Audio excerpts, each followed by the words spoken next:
Peugeot has taken 20 years to come up with a successor to the 205 GTI, the car many consider the greatest hot hatch of all time. And here it is, the 208 GTI. Now at first glance this car doesn't look much different to a regular 208. Look a bit closer though and you'll spot the red Go Faster stripe under the grille, 17-inch alloys inside bigger wheel arches, and the GTI badge on the C-pillar, a deliberate nod to the 205. Can it live up to the legend? Let's find out. The 208 GTI costs around £19,000, the same as a Renault Sport Clio, but £2,000 more than Ford's new Fiesta ST.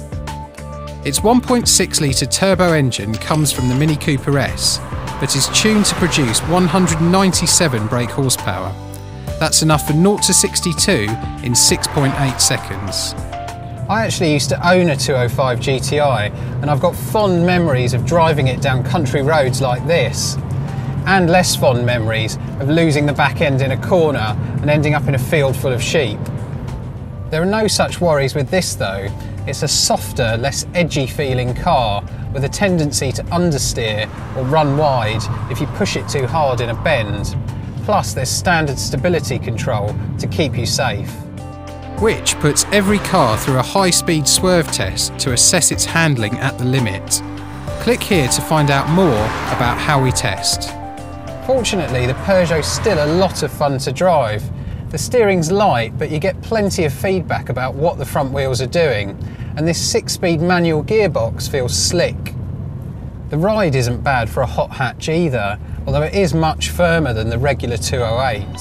Claimed fuel economy is 47.9 miles per gallon, but other 208s fell well short of the claims when we put them through our own, more realistic tests. Read our Peugeot 208 full review to learn more. There's no shortage of 80s red stripes inside the GTI either. They're on the door handles, the steering wheel, even on the seat belts. But this tablet-style touchscreen is bang up to date, and it includes a built-in DAB radio. It's not the most intuitive system to use though, and you don't get a CD player. We love the standard leather sport seats, but the tiny steering wheel divides opinion. Some love its go-kart feel, but others find it hard to see the instruments over the top. Definitely a case of try before you buy. Let's not forget the hatch in hot hatch though. This is a practical car with room for 2 adults in the back and boot space on par with rivals like the Fiesta.